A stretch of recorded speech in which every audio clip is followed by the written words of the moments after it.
Emmanuel, maintenant, j'aimerais que tu ailles voir par rapport à nos sessions d'investigation et d'hypnose régressive, pardon, c'est surtout par rapport aux sessions d'hypnose régressive.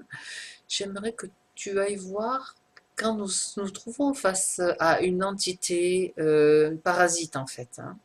Mhm. Euh, je ne sais pas si on avait déjà posé la question, mais du coup c'est pas grave, j'ai plus le souvenir. Quelle est la meilleure façon de la voir disparaître et de la faire disparaître? En fait, on sait très bien qu'elles ne vont pas, on va pas les supprimer, il n'y a pas de souci.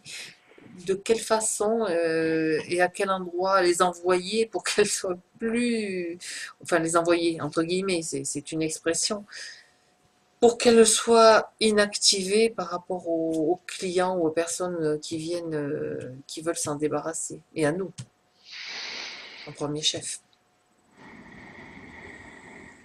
L'énergie ne disparaît jamais, elle Mhm. change de forme et d'état. On est d'accord.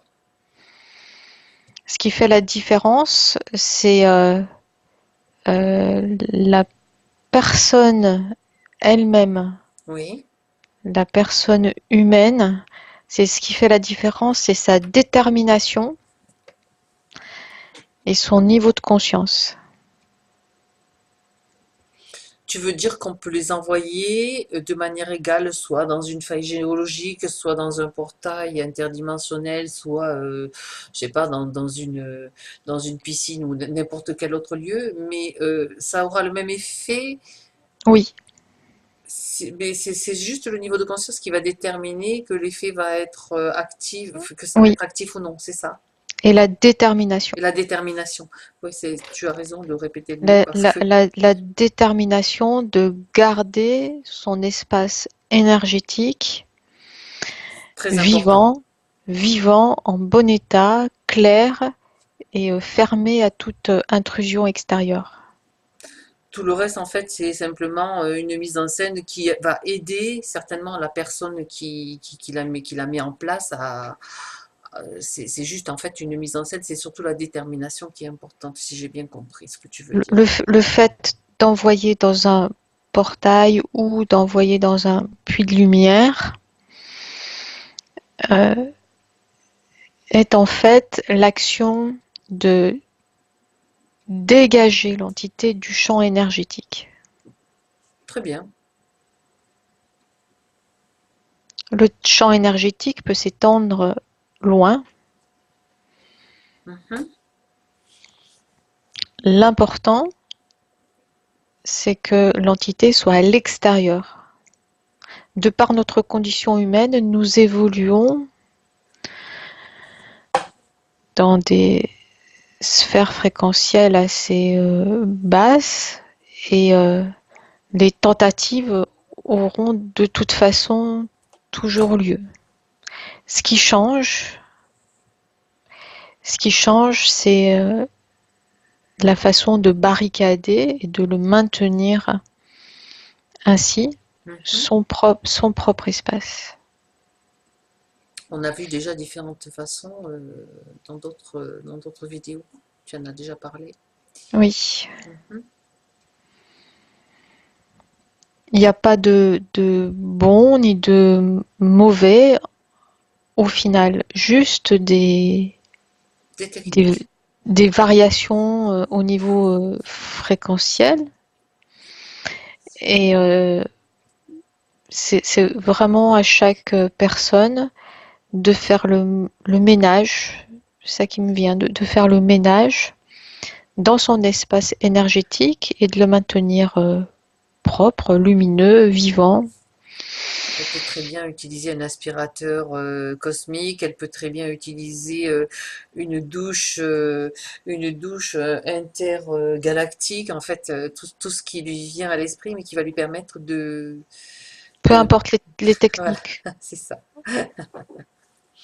parfait. C'est ça. En fait, tu parles de détermination, mais moi, on peut parler aussi de croyance, du coup. Elle va croire à ce qu'elle fait, ce qu'elle met en Oui, place. il faut avancer sûr de soi, avec détermination. Et la moindre euh, peur ou incertitude ouvre comme une faille, C'est ça. aussi minime soit-elle, ouvre une fenêtre, ouvre une porte. Donc à partir du moment où tout est sous contrôle dans sa propre sphère énergétique, Mhm. on peut aller où on veut, être solide et clair avec soi-même de l'intérieur. Le reste n'a pas d'importance au final.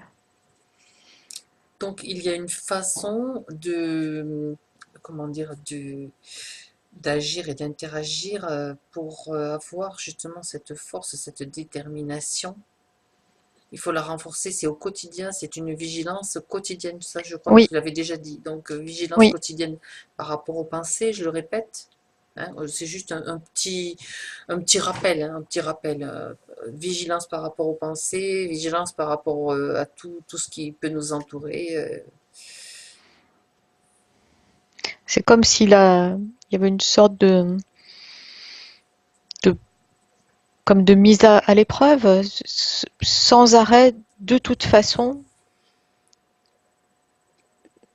il va y avoir des tentatives, il y a des tentatives d'interférence, Et de toute oui, façon. et oui, Ce qui fait la différence, c'est la façon d'y réagir, de contrer, de les empêcher. faut pas oublier que nous sommes des gardes-manger très intéressants. Si le magasin est fermé, personne ne s'y arrête. Hmm. Si le volet est ouvert, on vient voir ce qui se passe. C'est le principe. C'est ça le principe, Hmm, en hmm, hmm, fait. hmm. Très bien, Après, peu importe la façon dont ces entités sont mises dehors, c'est ça, elles sont mises dehors, mais ce qui est encore plus important que de les mettre dehors, c'est de maintenir la porte fermée. très bien. C'est bien de rappeler les choses, de toute façon, c'est très très intéressant et très important. Hmm, hmm. Si on met dehors en laissant les portes ouvertes, la même chose va se reproduire et tout aura été fait en vain. Mhm. Il faut tout recommencer.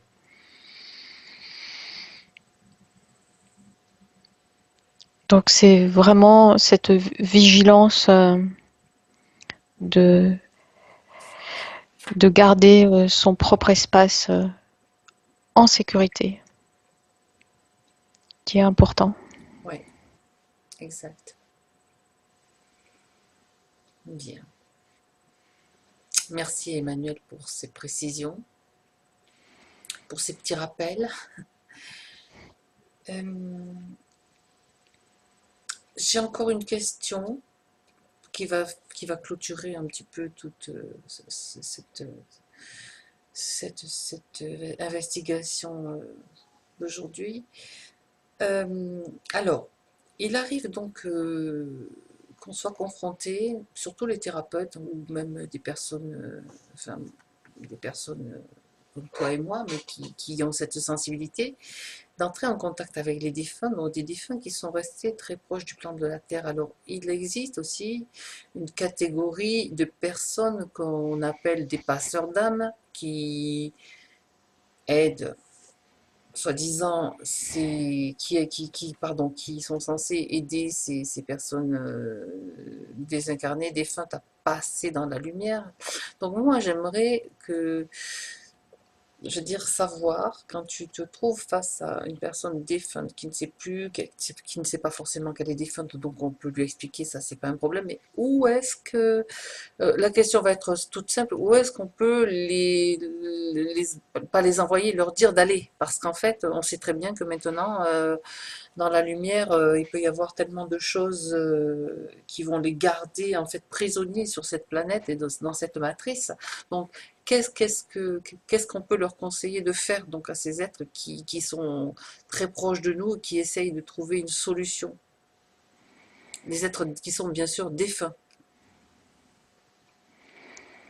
C'est d'aller dans un endroit où ils auraient vraiment souhaité être Oui. de leur vivant. Qu'ils se le créent, Oui, il faut leur faire prendre conscience qu'ils sont capables de créer cet endroit. oui, oui. Ok, S'ils ne créent pas leur endroit, ils vont forcément entrer dans la création d'un autre et seront de nouveau pris au piège. c'est-à-dire que la création peut être aussi le fait de leurs croyances religieuses, le fait de plein de choses, surtout de leurs croyances en fait, c'est ça. Les croyances religieuses sont en fait comme une création extérieure Mhm. pour que des, des âmes, pour y attirer des âmes, pour que des âmes y viennent dans cet espace de création. Autrement dit, elles sont prises au piège. Oui, Mhm. Donc pour éviter ce piège, comme tout système de pensée oui, bien sûr, qui n'est pas le sien. À partir du moment où ça n'est pas le sien propre, sa création propre, ça veut dire qu'il y a prise au piège par une entité extérieure. exact.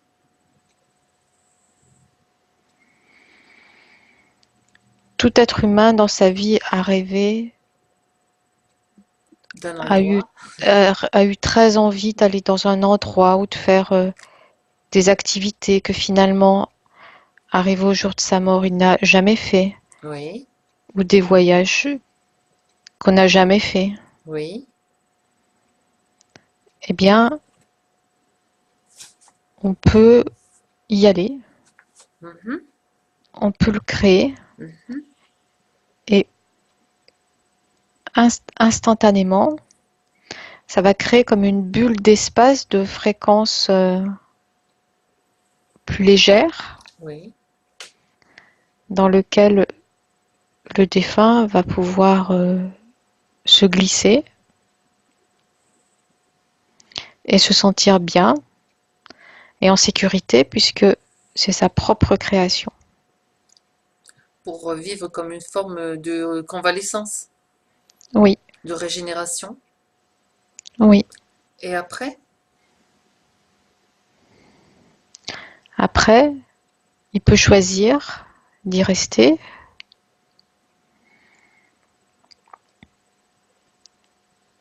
ou de faire d'autres créations plus légères mhm, jusqu'à retourner par palier jusqu'à la source. à travers sa conscience supérieure. Oui, mais il y a que sa conscience en fait qui peut décider comment, à quel rythme et quel chemin prendre. Mais la première étape Voilà, est d'entrer dans sa propre création. création. Parce que Ok, s'il rentre dans la création de, de quelqu'un d'autre ou d'une entité autre, c'est une prison. exact. Donc la première marche de la libération, c'est ça, c'est d'entrer dans sa propre création. Mhm. Bien. Donc, c'était un conseil très très important à pouvoir diffuser aux personnes qui sont dans ce type de, on va dire, de mission, entre guillemets. Mais bon, après, bien sûr, chacun fait comme il veut et comme il sent. Ça, il n'y a rien de... Mais je suis tout à fait en accord avec toi là-dessus, Emmanuel. Hmm.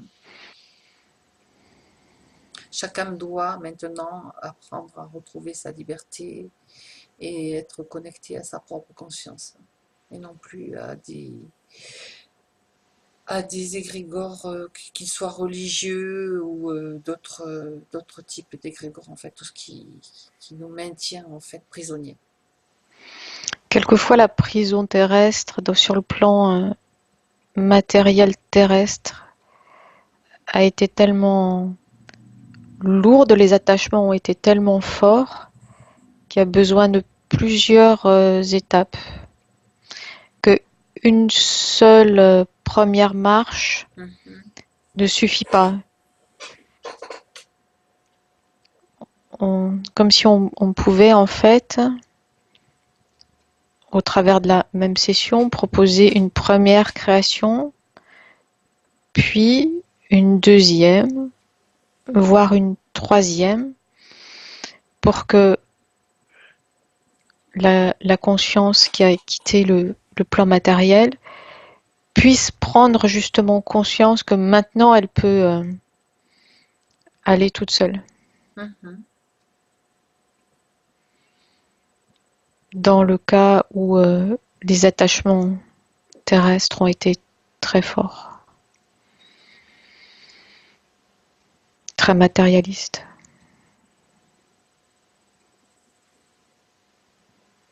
Oui, nous sommes déjà dans des plans différents, donc où tout est, presque tout est possible, on va dire. Oui, mais la plupart du temps, une fois cette première marche passée dans son propre espace de création, Oui, la densité s'est suffisamment allégée et la prise de conscience s'est suffisamment amplifiée pour qu'elle puisse continuer son chemin seule, voilà. en autonomie, en autonomie. Il est possible de toute façon de se faire piéger, bien sûr, même dans l'astral, dans ce milieu-là. Donc, toujours donner le conseil peut-être à l'être qui doit faire ce choix de se créer cet endroit, d'être toujours vigilant, même à ce niveau-là. C'est le moi supérieur de chaque D'accord. conscience qui lui permet d'éviter les pièges Mhm. et les illusions.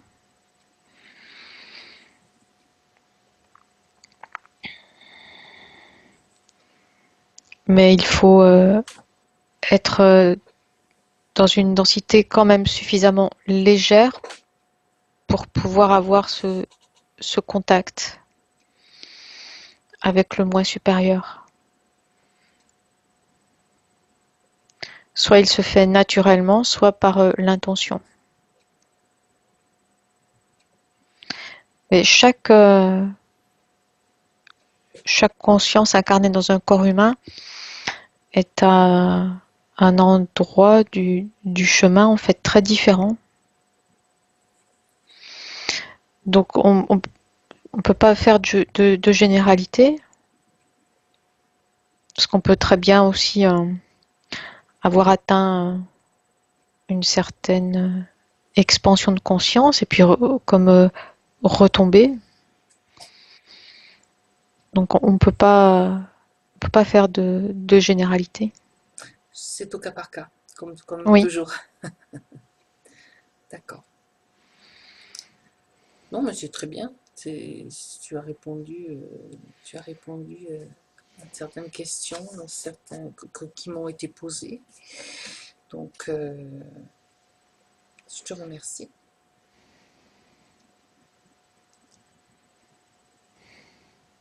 Vois-tu autre chose, Emmanuel? non, pas pour le moment. Bien. Bien, écoute, je vais te demander si tu es prête à revenir. Oui, Donc, tu vas te déconnecter de tout et de tous, de tout ce que tu as rencontré, en termes d'énergie, pour te retrouver complètement seul avec toi-même, dans la pièce d'où tu entends ma voix en 2018. Déconnecte-toi. Retrouve tes propres fréquences.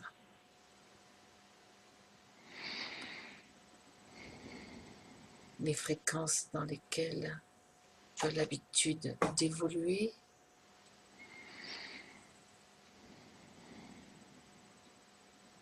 Qui sont les plus confortables pour toi.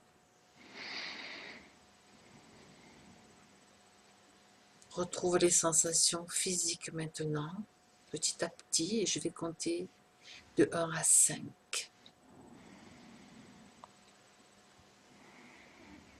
1. Les fréquences sont à nouveau présentes, complètement.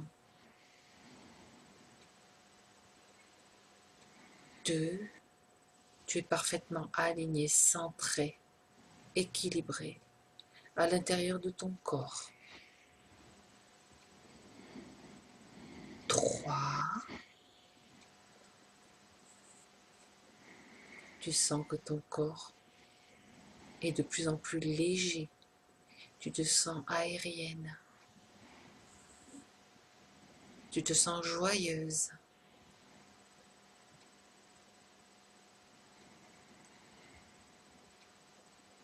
4.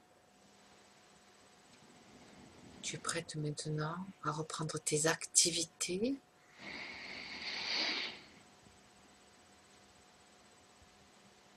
Tu retrouves toutes les sensations de ton corps et tu te sens bien.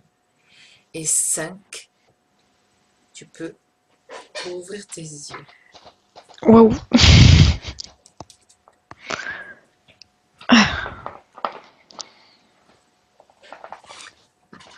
Ben voilà. Alors je vais couper l'enregistrement parce que j'en ai